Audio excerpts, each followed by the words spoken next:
Good morning, everybody. Welcome to the newly named Ask the Pro. Our subject today is the future of brewed coffee. My name is Highland Joseph. I'm with Espresso Partners, and I'll be your moderator. Today, our presenters will be Eli Solomon, Ellie Solomon, and Josh Avens. We'll present, and then we'll allow up to 30 minutes for Q&A. We'll also provide listeners with contact info if you have further questions or comments. I'm going to skip a bunch of the superfluous stuff.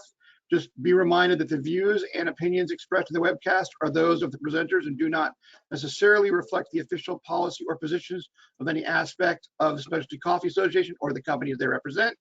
And let's start with introductions. Our panel today is Caleb, Kurt, and Matt. If you've been watching our seasons, you know us well. And our presenters are Ellie and Josh. Ellie and Josh, why don't you introduce yourselves before we get started? And I want to make sure you guys can see the PowerPoint so we can follow along. Okay. Absolutely, we're good. Yep. Okay, introduce yourselves, gentlemen, then we'll get started. Okay, I'm Josh Avens, co-founder and CTO of Brewed Coffee, makers of Ground Control. And I'm Ellie, co-founder and CEO of Ground Control. Okay. We first invented Ground Control in my kitchen 8 years ago, and after 3 years of building systems in my kitchen, we finally made the decision to expand into my living room, where we continued R&D for an extra year and finally got a space. This is actually our third headquarters, and our fourth headquarters is right next door. We've recently expanded, so we're growing quite a bit. I'm going to quickly show you all a little bit of what we have here. We've got about 30 ground controls that are almost ready to ship out. Excellent. So let me know when you need me to move the slide. And pay attention to the PowerPoint presentation, you guys, because when you see one of the moderators come on, that means they have a question. Absolutely. So let's get started. Brewing Innovation seeking to transform the cafe business. It's all yours, gentlemen. Excellent. So to understand where we're going with innovation and the underlying technologies that power that innovation, we have to start with where we've been. And I think that what we consider kind of the atomic bomb of coffee brewing innovation was the Clover, which won Best New Product from the Specialty Coffee Association in 2006. The Clover marked a new era in coffee brewing. It was one of the very first brewers that promised a better and different cup powered by technology and innovation. It had a very different architecture than any other kind of brewer that came before it. It was powered by two technical considerations. One is the need to automate a sort of immersion brewing process with a piston-based filter. And the second was a desire to maintain a fairly specific level of temperature. This is an innovation that we first started seeing with PIDs and espresso machines, and Clover really carried that into coffee brewing. Fast forward 6 years, between the Clover and the steam pump, I would say there are a few niche players in brewing, but it was really the steam pump in 2012, which also won the Best New Product Award from the Specialty Coffee Association, that took the idea of the Clover, the idea of brewing a single cup, and tried to add several business advantages. Again, an immersion-based brewer based on innovation in the automation of siphon using essentially an espresso boiler to bring steam into the siphon immediately and to control it with a microcontroller. That was quickly followed by the Blossom brewer in 2013. The Blossom was very interesting. This is the first instance that we see of people who are really tinkerers using off-the-shelf Arduino technology to bring something to market. And what Blossom sought to do was really to control every aspect of the variables of coffee brewing. I wouldn't say that Blossom itself represented a new brewing technique or method, but it was really designed, and Jeremy, the founder, would say it was really designed to automate essentially the AeroPress process with very tight control on the variables. In 2015, we saw a brewer called Pour Steady win the Best New Product Award, and it used innovative technology from Marco, actually, on the boiling space to try to very faithfully recreate a human pour-over using advanced robotics technology. Of course, the founder of Pour Steady is a Carnegie Mellon graduate and expert in robotics. Another brewer that launched around 2015 was the Beacon brewer. That's a brewer that we think is extremely fascinating because out of everything on this list from 2006 to 2015, We believe it represents the first brewer that used a fundamentally new brewing technique to power the innovation that is encapsulated in the beacon.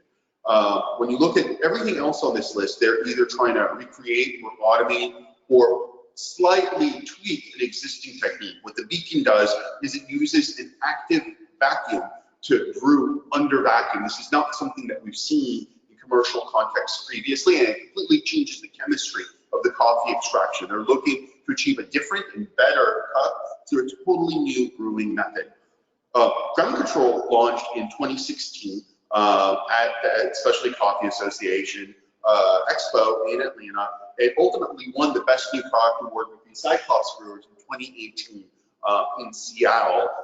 It also represented a totally new brewing technique, and it is a second generation of vacuum brewing technology that is automated, that seeks to change the way coffee is actually brewed to achieve a number of business benefits. Very recently, we saw the launch of the Tone Touch 3 brewer, which represents a breakthrough in heating technology. Their heating block technology represents a new path forward for cafes in terms of energy efficiency, which is incredibly important and on topic today on everyone's minds.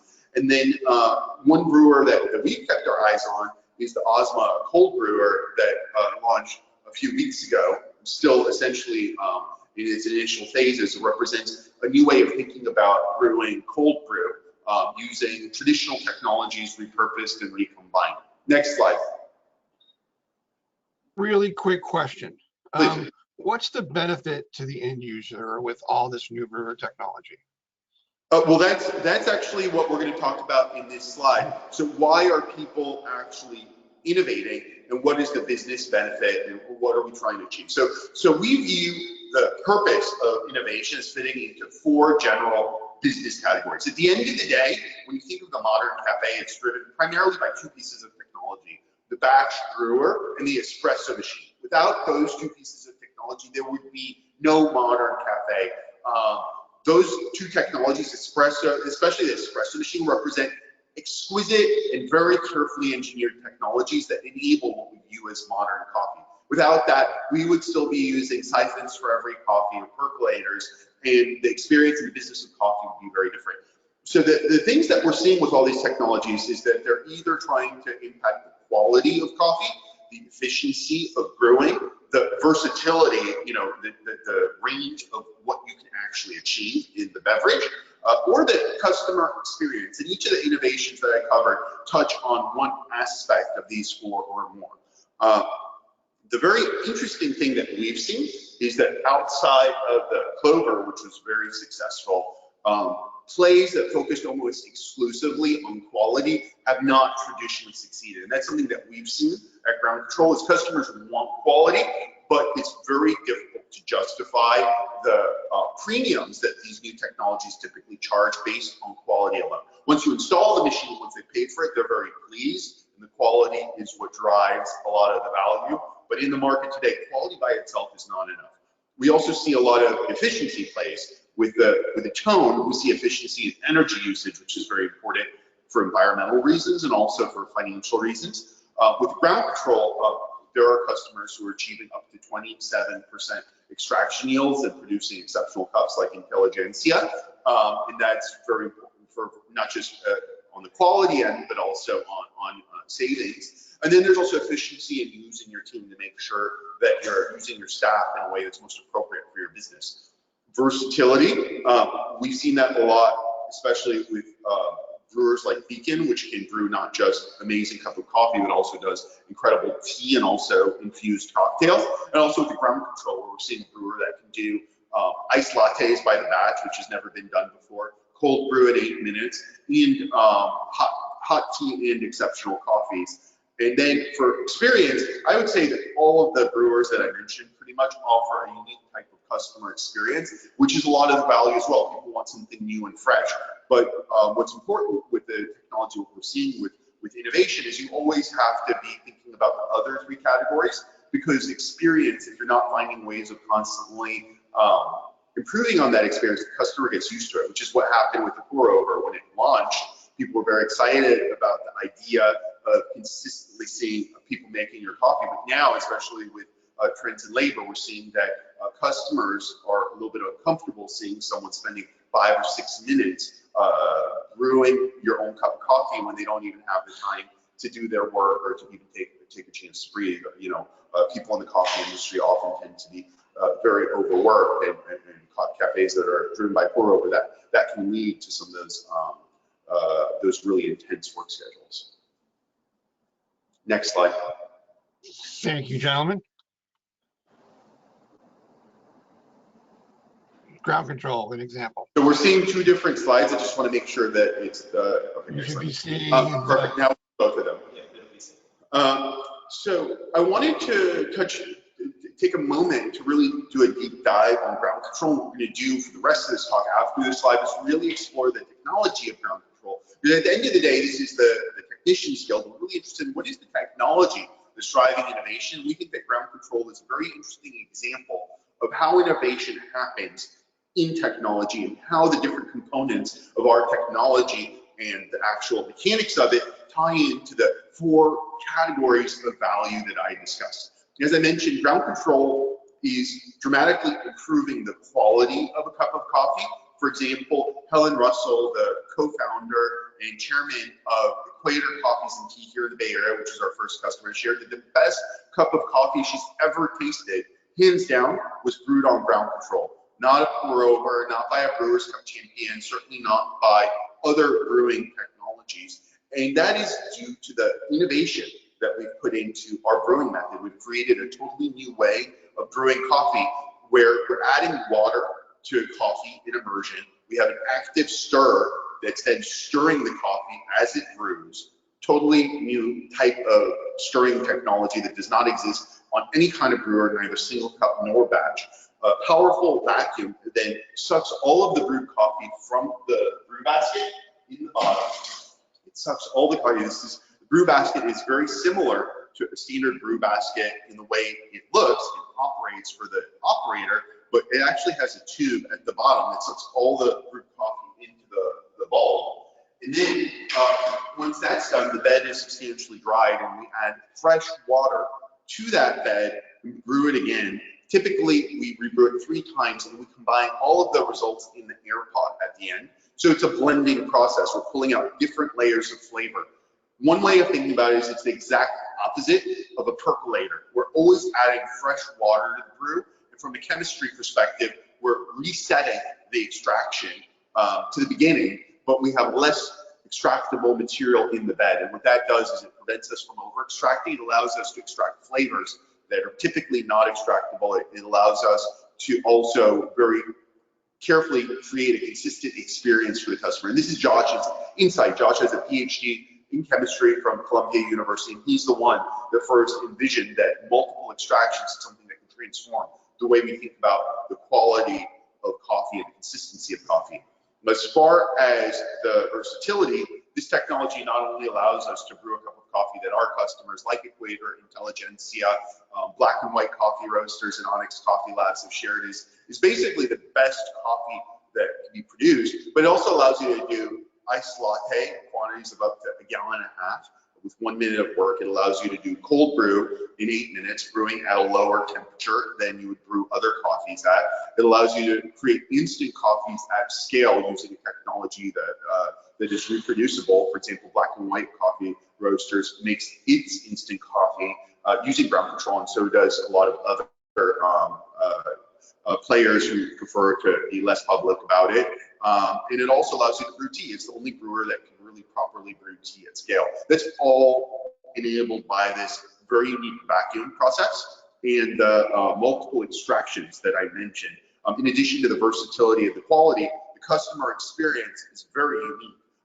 You end up seeing all of the coffee coming up into the bowl, and it creates a very interesting and dynamic discussion with the customer. As far as the efficiencies, Intelligentsia has shared that they're getting up to 27% extraction with their brewers. And many of our customers are able to take baristas, peel them off the espresso bar for making iced lattes, and put them in front of customers instead, so that they can sell more and really improve the customer experience. So in terms of efficiency of labor, getting your baristas in front of the customer and turning them into your chief ambassadors rather than having them slave away making hundreds of iced lattes a day has been a game changer for our customers. Also, being able to do anywhere from a cup to a gallon on the same system is really a big savings. We all know that dumped coffee is one of the biggest wastes in our industry. There are billions of gallons of coffee that are just dumped down the drain every year, and we're doing our share to try to meaningfully reduce that. So with that, I'll let Josh take it away with the next slide, getting into the architecture of ground floor and how we do it. So yes, thank you, gentlemen. Thank you, Ollie. Matt, you have a question? Yeah, quick question, and you might go over this just within this slide here. I'm trying not to jump ahead too much here, but as I was geeking out yesterday and I saw the way that you were extracting multiple times and drying out the bed, I remember some old videos when I first started doing pour overs about how it was coaching baristas and personal homebrewers to not let the bed dry out, as the air tends to impact the coffee bed. So how have you guys approached that? Because it seems like that's not an issue whatsoever for you guys. Like, is there an approach that you guys are taking to kind of counteract that, or is that just not a thing? Absolutely. So it's kind of interesting. When we first launched, we had this big problem. We would go to everyone and say, hey, we're bringing the best coffee you've ever had. And like, oh, great. How did you do it? Well, we're like extracting the bed multiple times, and they would just like walk away. They're like, you guys are fools. And something really interesting happened in 2016. A gentleman named Tetsu Kasuya won the World Brewers Cup Championship, and his technique involved using very coarsely ground coffee and brewing it multiple times, allowing the bed to completely dry. After he won the World Brewers Cup Championship, which was after we had launched, by the way, and well after we had invented and patented our technology, this idea of multiple extractions actually became very respected in the top circles of the coffee brewing community. Now, for us, the secret is the same as what Tetsu is doing, but we do it more powerfully. You cannot brew coffee multiple times if your bed is not drying. If you're doing a typical pour over, it would take far too long and you would way over extract your bed if you let your bed dry. So that's why that advice is absolutely correct. With Tetsu's method and with our brewer, we're substantially drying the bed. And in this case, he achieves it with a very coarse grinding, which has certain limitations. With ours, we can go down to past espresso grind in certain contexts and still extract a delicious cup of coffee because we're using a very powerful vacuum to dry the bed. And that's the secret to multiple extractions. Awesome insight. Thanks. Thanks, you guys. Josh, it's all you, baby. Okay. Thank you, everyone. Yes, and thank you, Ollie. So, yes, so on to the guts of ground control, as you can see on this slide.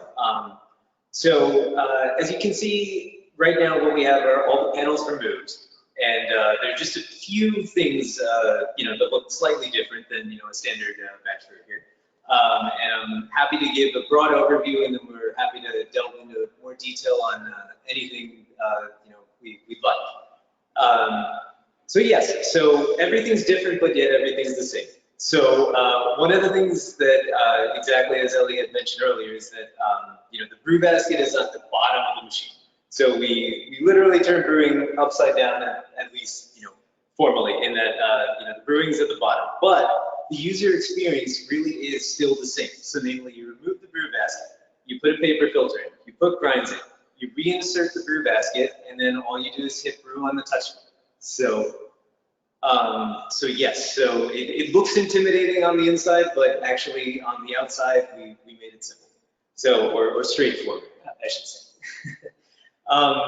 Yes, so, and one of the main points of, that drives home, that this slide drives home, is that with all the panels removed, as shown on this slide, we have full service access. So basically, we virtually have access to almost every component just by removing all the panels. So it's not like, 18 steps to get to something, if you will. Basically, anything in our system can be replaced in an hour or less by a skilled technician. And we've worked with some of the top technicians in the industry to make sure that our brewer is best in class. We've implemented things in our brewer for servicing that no other brewer has to really ease access and ensure very rapid replacement of parts. questioning. Next slide, please.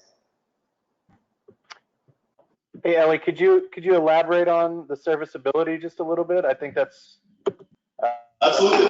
We have a interesting machine right here. statement. So to access the machine, all you have to do is remove the brew basket.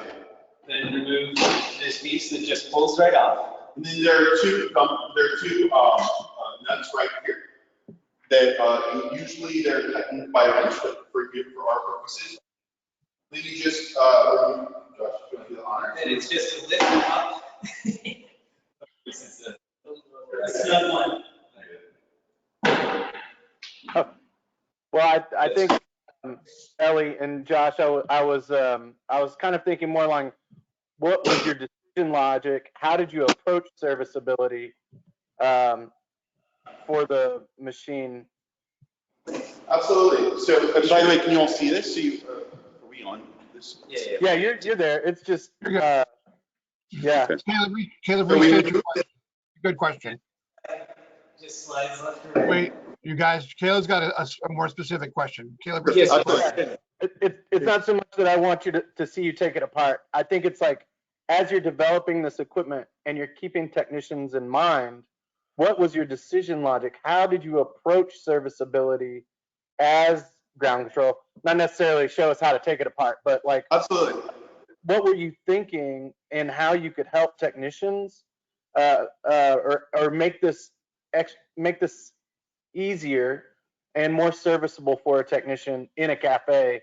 You know, when everything is on fire around them and you know, you can't make coffee, so you know what that situation's like in a coffee shop. Like, how did you approach that in your development of the equipment? Absolutely. So the first thing to mention is we have several hundred machines all throughout the world, and in the Bay Area we have over 30 units.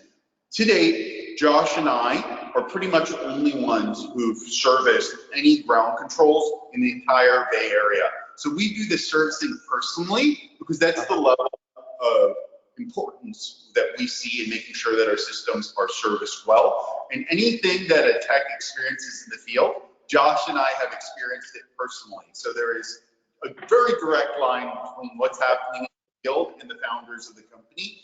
And that drove our development of our system and the serviceability, because if you don't want to be in the field and like, oh my God, like I have to basically, you know, put my hand, Yes. you know, we don't want it, you know, to do it. So.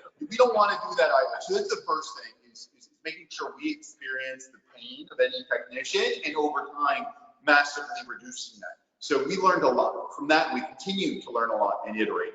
I would say our other design philosophy that's very important is this idea that I mentioned, that we want to make sure that everything is replaceable within an hour. And associated with that, using best practices on connectors and access. It's extremely rare that any of our systems ever have to be taken out of the cafe and taken to a workshop. Usually if that's done, which I think has happened maybe twice in our company history, maybe 3 times, it's the decision of the owner, because maybe they're like, you know, not quite open, or they are taking some kind of break in their business, and so maybe they'll send a machine if it's part of that to a technician. But all the servicing can be done in place in a very busy cafe very easily. It's extremely simple to work on our systems, and then you can get full access from the front. So once you take off these panels, these panels on the side literally come off like clamshells. You have complete access. You don't have to go to the back of the machine. These are basic kinds of considerations that have driven our development, so that no matter where the machine is or in what kind of environment it's in, overwhelmingly the technician's able to service it in place quickly, with rapid access to us as well if there's any questions, and you know, rapid access to other resources as well, so that they have a very smooth experience and they're prepared when they're coming in. Yeah, thanks. One last follow-up, and then, you know, I won't hassle you so you can get to your deck. But did you have an aha moment, like when you were in the field repairing a machine, and you're like, oh man, we could have done this better, and then you implemented that? What do you have a story around something like that? countless early on. Yeah, I would say like, you know, in 2016 and 2017, the list grew very long, and you know, very, very long, and that entire list got, you know, put into the Cyclops as it's currently being built. Gotcha. Specifically. John, you guys really got out there and got to feel what the technicians go through to work on that equipment, and that led your development going forward. Awesome. Thank you, guys. That's a really, really interesting way to approach it, and I'm excited to see it in person soon. Unquestioned. Thank you. So yes, so okay, back to onto this new slide. So yes, so we talked about the general aspects of service and accessibility, and the one thing in terms of, yes, everything looks different, but actually a lot of the componentry is very much the same of a standard drip or batch brewer in the context of the water delivery system. You know, we have a water tank. We have Deltrol hot water solenoids. We have Deltrol, you know, hot water dispense solenoids. Yeah, I mean, inside the water tank, we have an emergent heating element. We have an immersed temp probe. We have a fill probe, and you know, we have a thermal cutoff on the top of the water tank. You know, in terms of the water tank accessibility, the lid on the top has literally everything. So you just pull off the lid of the water tank for full access to any service on that water tank. And it's all standard components in terms of where we source them.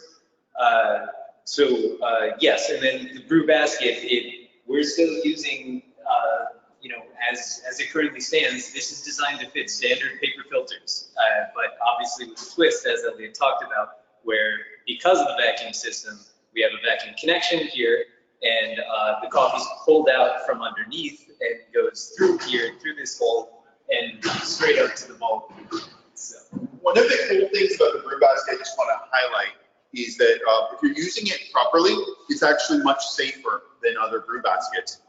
There's no hole at the bottom of the brew basket, so if you pull out the brew basket using our recommended technique, there's no possibility that any water will come out from the bottom of it. Also, the brew basket is well below eye level for nearly everyone. I would say it depends on your counter height, but I would say that it is exceedingly rare that any of our cafe operators are below eye level for the brew basket. So when you're taking out the basket, you can actually look into it and make sure there's no hot water in it before pulling it out, which is not the case for most drip brewers. As we know, hundreds, if not thousands of people get scalded very seriously every year from drip brewers, and with our system, we've made every effort to address that through innovations in the architecture and just the placement of the basket itself. Next slide.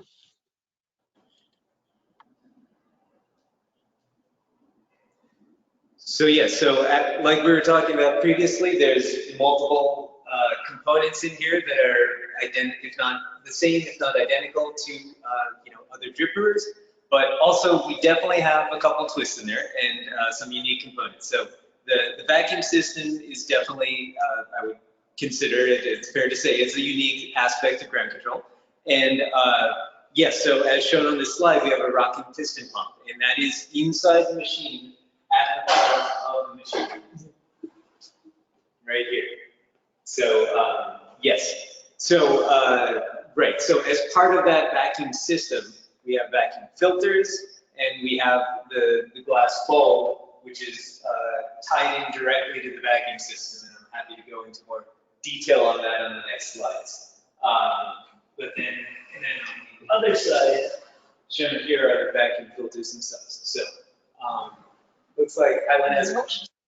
What led you guys to choose the vacuum system in terms of for extraction? So this was so the original kind of story of ground control. So I was one of the founding team members of the steam pump. I was placed in as adult supervision by the investor. And I actually left very early on after they won Best New Product, mainly because I had a chat with my boss and I told him, this is an amazing technology and it's really important that this be very carefully vetted before it launches, because we'd already seen very early on that there was a need for a lot more stress testing of the system. But through that experience, what I learned is that siphon brewing is one of the greatest untapped potentials in the coffee industry.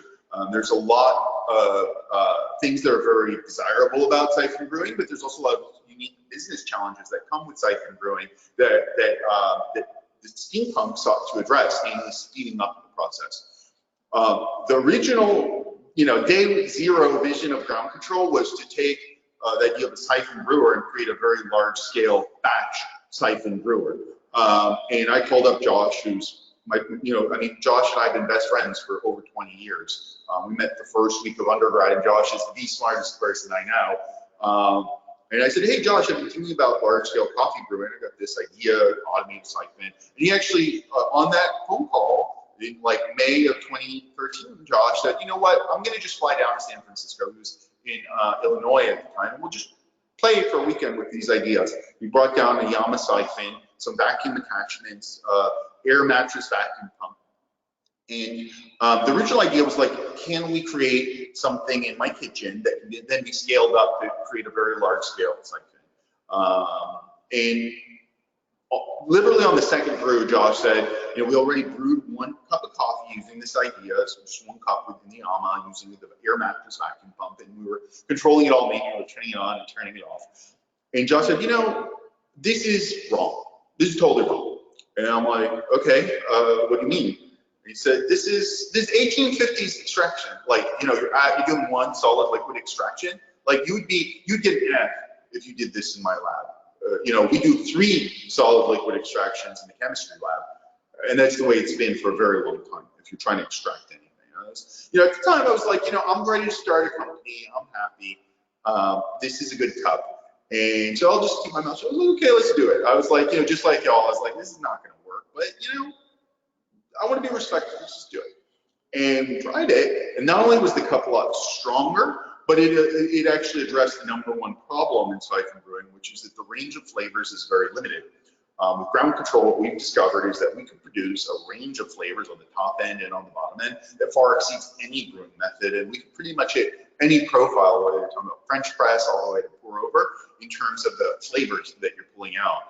There is a signature to ground control beverages that is unique, so it is a little different in terms of, it's not going to be identical to pour over, but you are pulling out the flavors in the general profile. So that's the kind of how we originally came up with the idea of vacuum brewing, is going back to siphon, thinking about how can we bring this to a lot more people and make it have business sense. That's really what's driven every decision is how is this going to help a small business really be successful? So I actually have a question for you guys. You're talking about the vacuum brewing. Sure. Once the coffee reaches your bottle, are you creating a vacuum up there to change the profile flavors? And if so, what have you found that you're getting from those, or getting from that vacuum? Like what kind of flavors are you seeing come out of that? Absolutely. So I would put it this way in terms of the brewing and the flavor. The sole purpose of the vacuum is to take the coffee from the brew basket to the bowl. That's all the vacuum does. And mainly we use it as a means of separating the brewed coffee from the coffee grounds. You can imagine that this process could be done with like piston or something else. Does the vacuuming process of sucking and adding like about 1 bar of pressure to the paper filter change the flavor of the coffee in any perceivable way? We have no idea. We have theories and we think it modifies, it improves the body slightly. It's part of the process, but yeah, we've never separated the individual aspects out. Yeah, there's no way without using a different kind of method for separating the brewed coffee from the grounds. This conjecture. We do see lipids in the bulb, so we know we're getting out a little bit more of the oils than you might see from a standard brewing process. You see them. But to answer your specific question about the bulb, when the coffee is in the bulb, it's already been extracted and separated from the ground, so no further extraction action is happening. The coffee itself is under vacuum, so that may be causing, you know, for a short period of time, it may be causing some slight change in the release of aromatics. We believe that when you're agitating the coffee under vacuum, what that's doing is aerosolizing some of the aromatic compounds. We've received feedback that the aromatics really pop on our system, but that's all conjecture. I want to be, you know, this is a very technical audience, and I don't want to lead with fluff. This is what we think might be happening, but proving it is actually very challenging. Well, thank you. You actually answered that pretty clearly for me. Thank you. Gentlemen, we are at the 15-minute mark. We have the next slide. I know we were late, so I'm fine going past 9 if you are. We can go to 9:20 and then we have a hard stop, but I want to make sure we have everyone's questions. And we want to make sure. So for our viewers, if you want to start lining up your questions, please do. Let's move on to collection chamber in detail. Certainly. So yes. So yes, we've been talking a lot about the brew basket and the brewing method, and that the coffee gets up here after the brew is complete, and because all the brewing happens down here in the brew basket, and then we transfer all the coffee up here, and then it drops by gravity flow into the carafe that sits right here. So yes, so there's two main thoughts in terms of why the glass chamber to begin with. One is that, you know, we definitely wanted to make gram control accessible. We wanted people to be able to see what's going on with this system, you know, not just have it as a black box where you just hit brew and then, you know, coffee magically comes out, you know. Yeah, so definitely the show aspect is definitely why we went with glass. And this is just, for example, this is borosilicate glass. So this is lab grade, you know, the original definition of Pyrex. So it's really durable glass in this context. So yeah, you can heat it up and cool it down, and it has a really, if you want to geek out, it has a really low expansion coefficient, so it can go to like 500 degrees Fahrenheit and come back, and it doesn't make any difference. So I don't recommend trying, you know, putting a blowtorch on the ground control, but you could, and it technically would be okay. But yeah,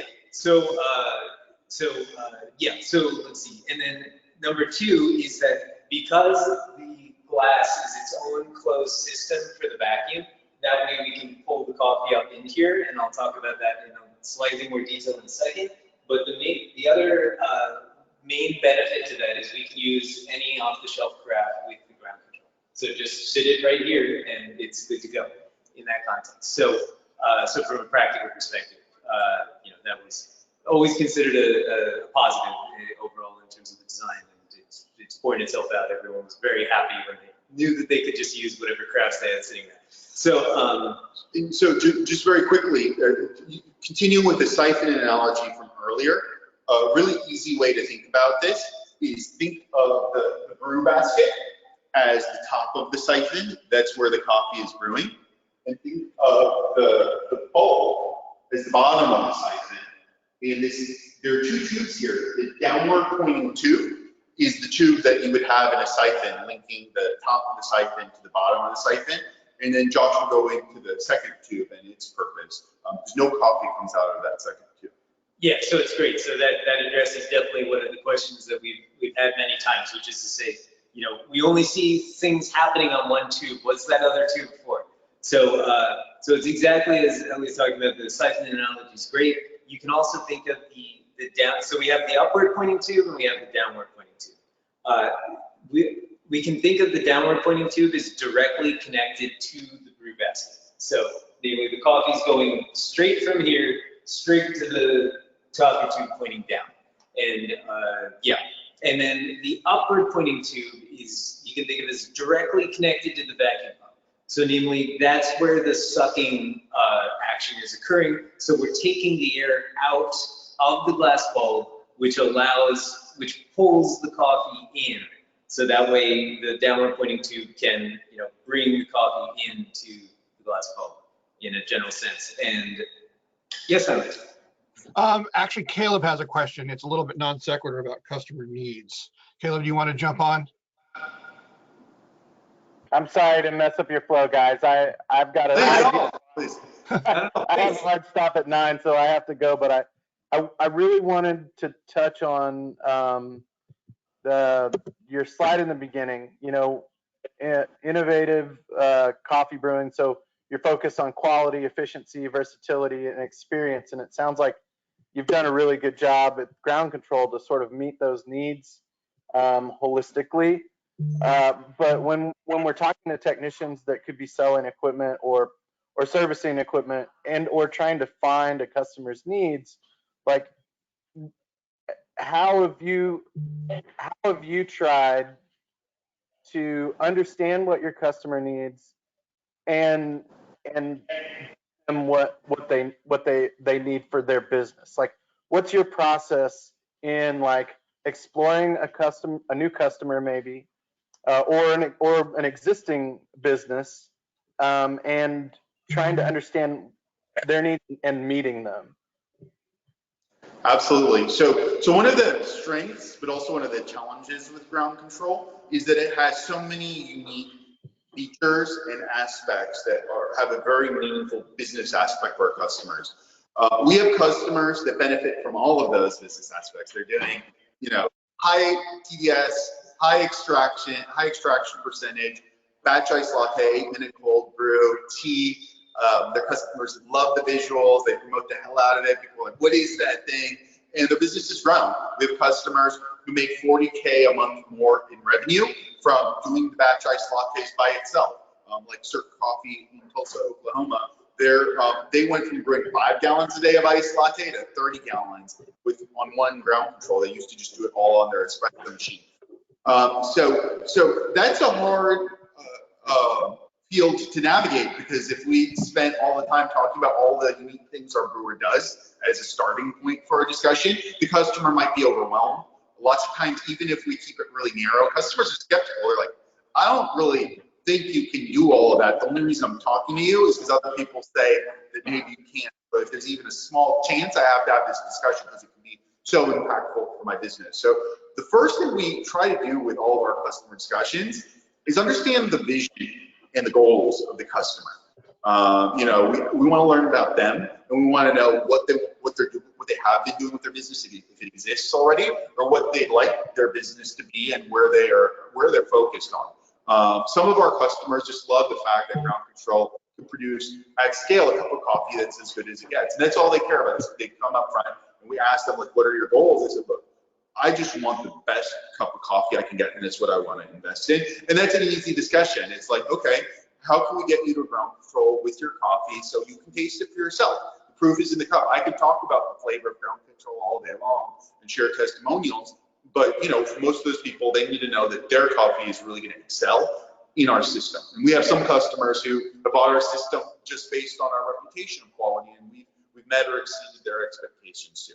We have some customers who are, all they want to do is brew a lot of iced lattes.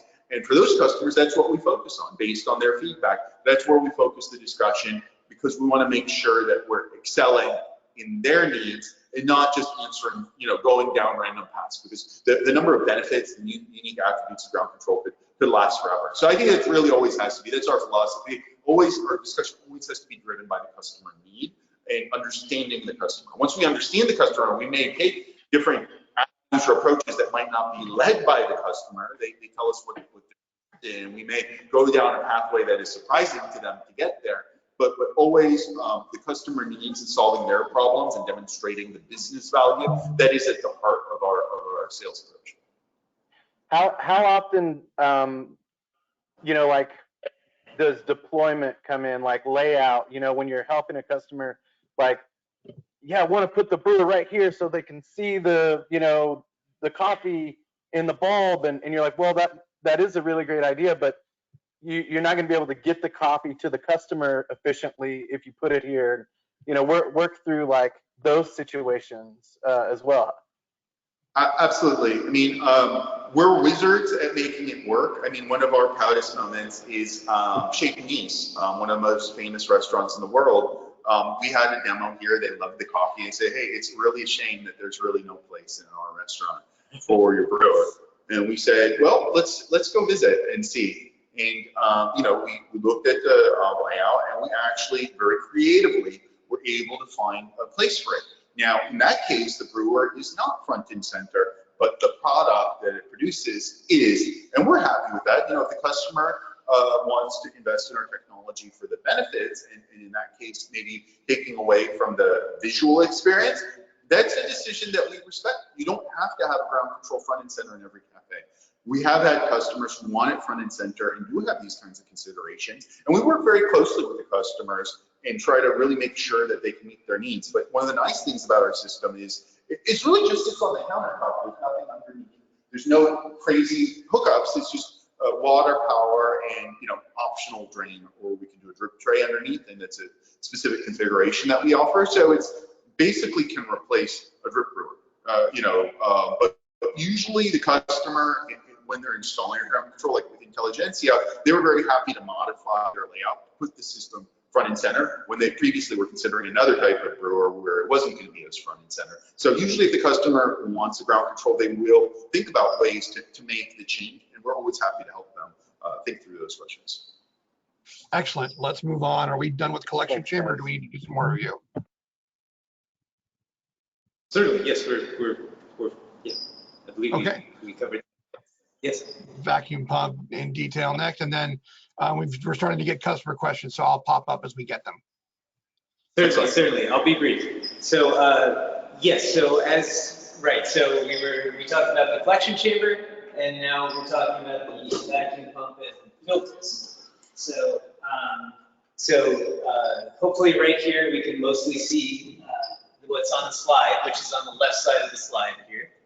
And we can just do that. And then, yeah.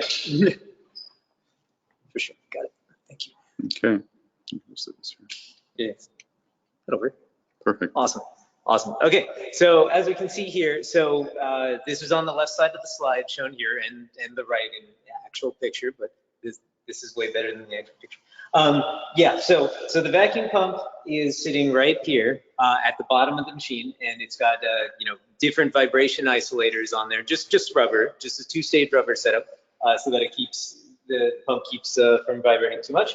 And yes, and the vacuum filters. So these vacuum filters, they're easily replaceable in 15 minutes just by unscrewing the outer plastic, and then the inner piece is another unscrew part. And yes, it works very quickly. So these are 6-month service interval as part of a standard PM. And yes, what is their purpose? Why are they here other than to look different? Yes, so they're part of the vacuum system, and they're right before the vacuum pump. So namely, basically any coffee that might be aerosolized or any particulate matter that might get into the vacuum system, which is a very minute amount, will be captured by this two-stage vacuum filter system. So we have a 10 micron screen here, a stainless steel screen, and then we have what's known as a coalescing filter.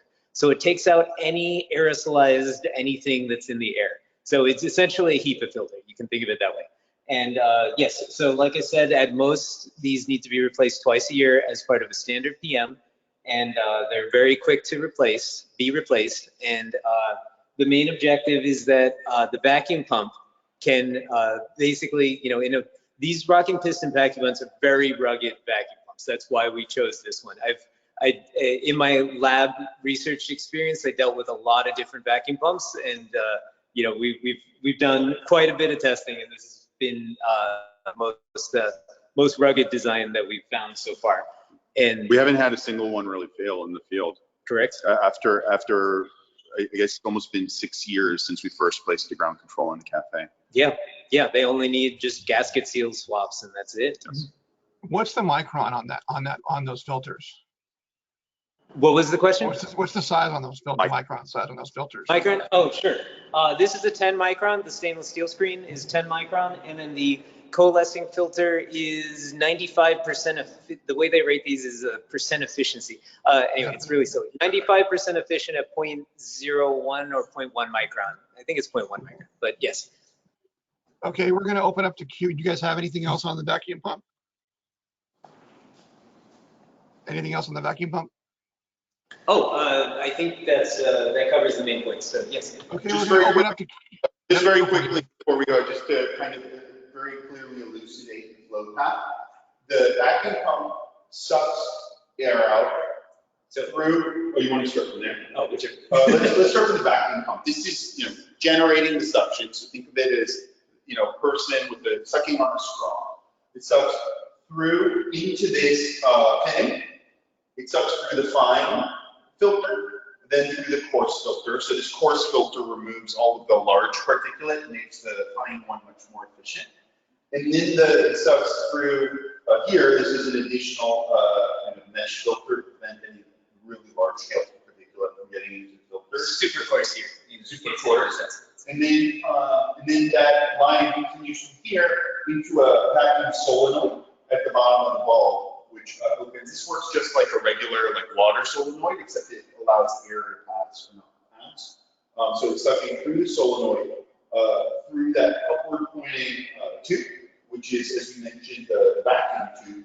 And then the sucking is happening through such a powerful vacuum that it sucks literally through the entire bulb, through the downward pointing tube. So we're sucking through that downward pointing tube and then sucking on the bottom of the brew basket. But the really interesting thing about this design is because these tubes are separated, through the sucking, the coffee, instead of going through that path straight into the vacuum, the sucking forces the coffee to get sucked straight down into the bottom of the bowl, where it's not able to be sucked up by that upward pointing tube. So it gets caught in the bowl until the vacuum is released, at which point we have a little valve over here that automatically opens and allows the coffee to drop into the air pipe.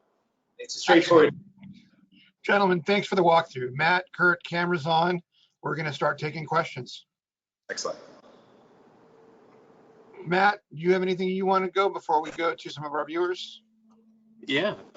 So real quick, there was part of the video I was watching. There was some individuals that were saying like, hey, we didn't really know what the difference would be between like pulling espresso and making our lattes on the espresso bar. When we started to taste the difference between, what ground control was doing, like it made all the sense for us to do it that route. What has separated a traditional espresso product from iced lattes from what you guys are doing? And the second part of that question is, it's like, how is ground and the size of your grind impacting exactly every process that you could possibly take with that? Great question. Absolutely. So let me do the grind one first, and then talk about the iced latte. The grind one's easy. We can do anywhere from French press grind all the way to espresso grind, which is what we typically use. We go down to, if you think about a EK that's been zeroed out with the dial that goes to 11, we use about a 3.5 on that EK for our iced lattes. Or if you think about one that goes to 16, we use about a 5, and it's essentially espresso grind on an EK, so the distribution is different, but the fineness is quite fine. We can go finer, but the reason we don't is then it starts to create issues with making sure there's saturation with the grinds, because when you get really, really fine, you don't necessarily absorb all the water. Now your question about iced lattes and how is an iced latte on ground control different than espresso machine? Well, let me start off with just some basic facts about our iced latte versus espresso-based iced latte. We've had a number of customers that, in order to get into their cafe with our system, have asked their entire staffs to do blind tastings of, basically iced latte pulled on espresso machine versus ground control.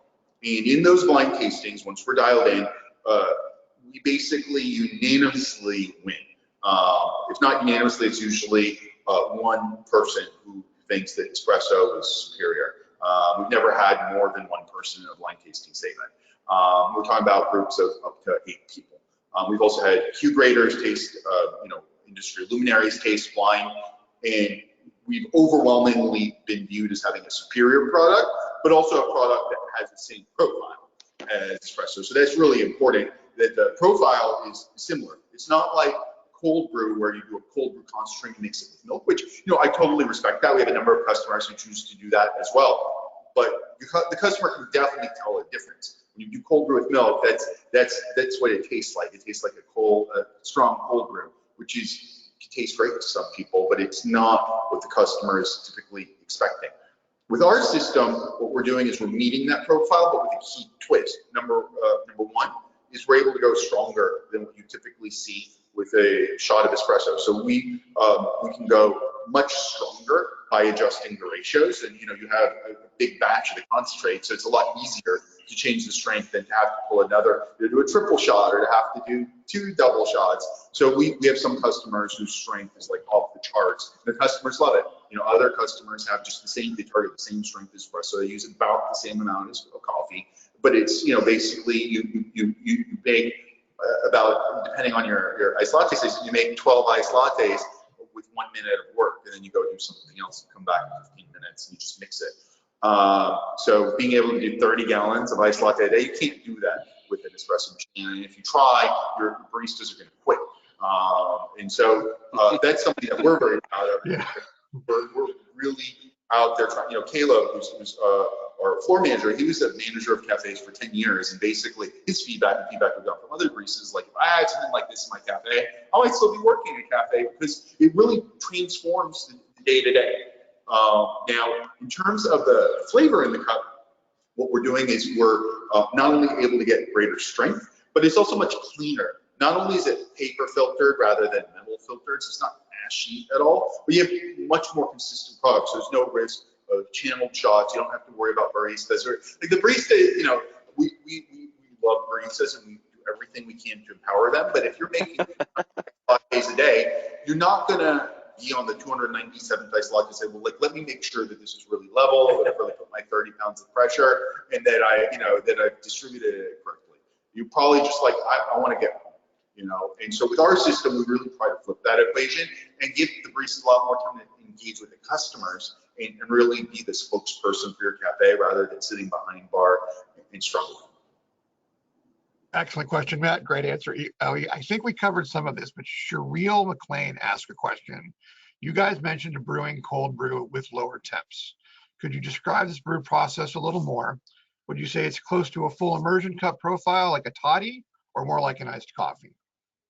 Absolutely.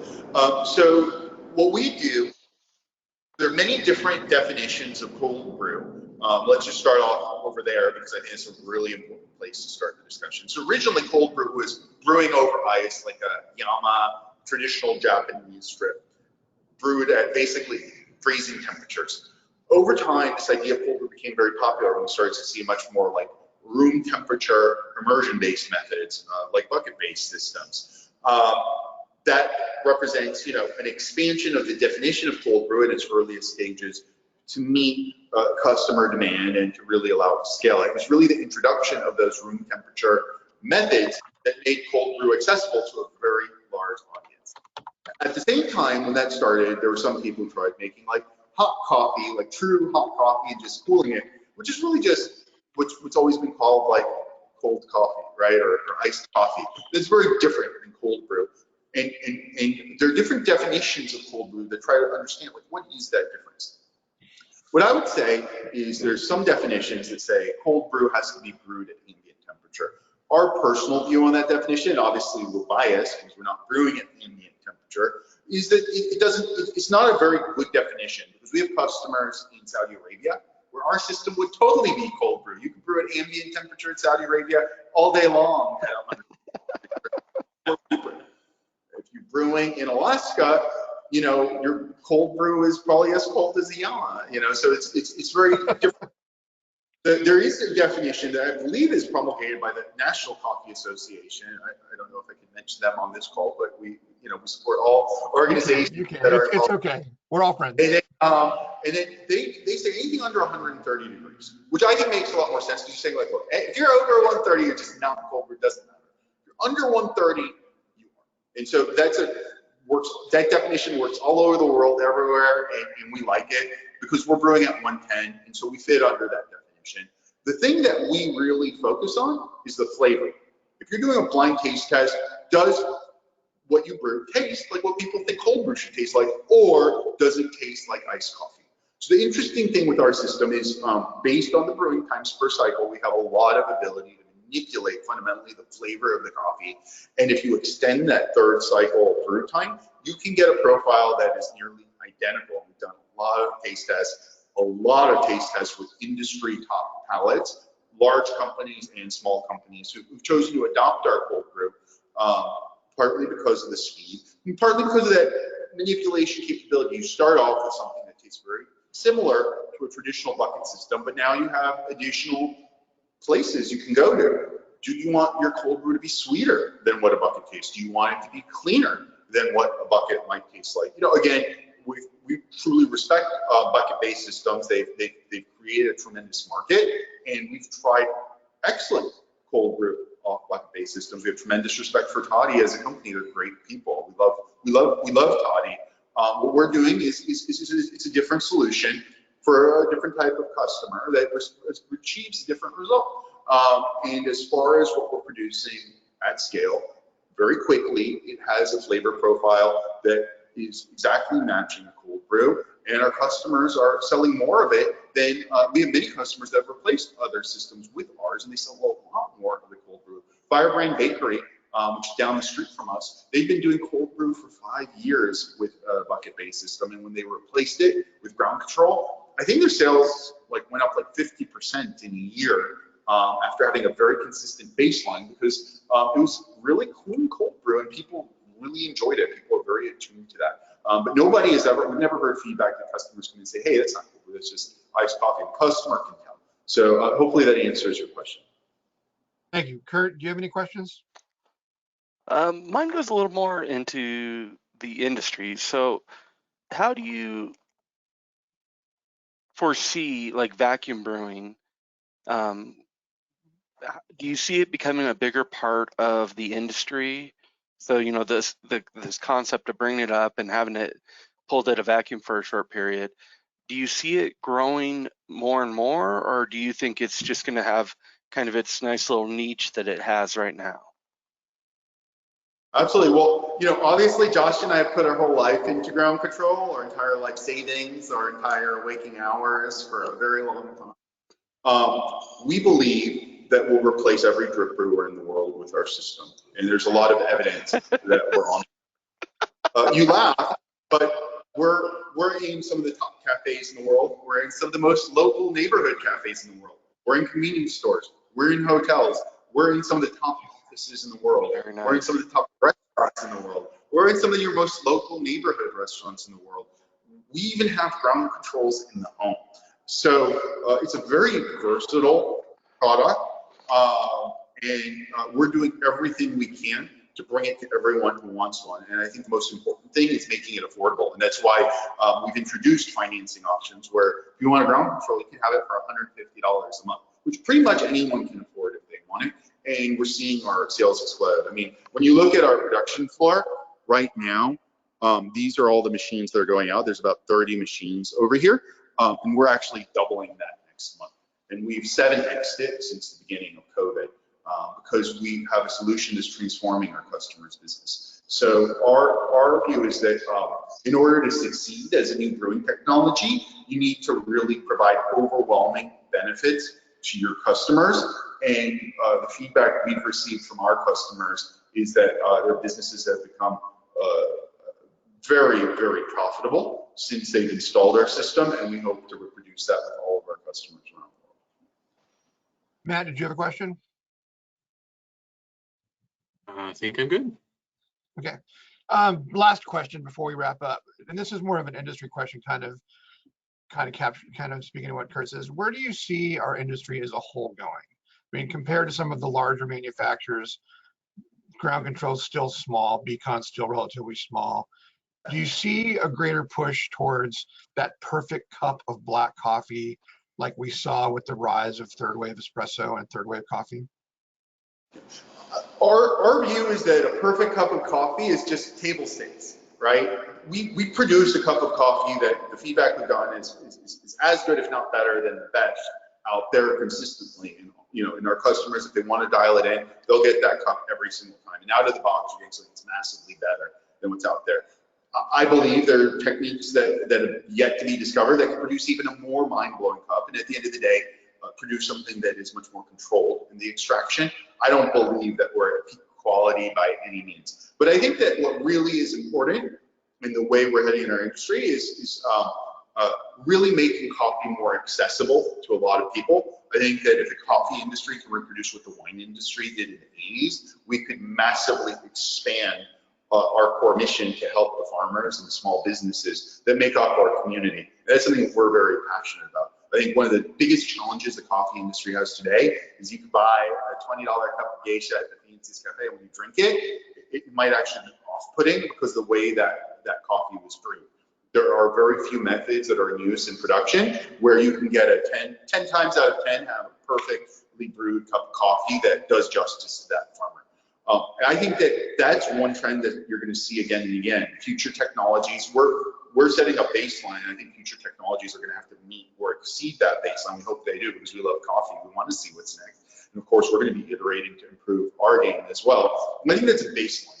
I think that the themes that we're going to see a lot in the next 20 years is energy efficiency. I think what Tone is doing is really in their 3 series is very interesting.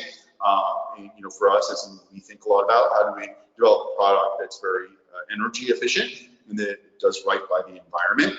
And I think that you're also going to start seeing technologies that get you closer and closer to the farmer, and that also keep in mind climate change. That's the biggest. We view that as the biggest challenge over the next 30 to 50 years. And honestly, we're seeing already today with coffee rest is how do you create technologies that are mindful of climate change and that can continue to bring an exceptional, affordable cup to the customer in a way that is ethical and that has a social justice component as well. I think climate change, as that continues to become more impactful, that's going to be a harder and harder thing to do. And the only solutions we're going to have are on the genetics, agriculture, and the brewing technology.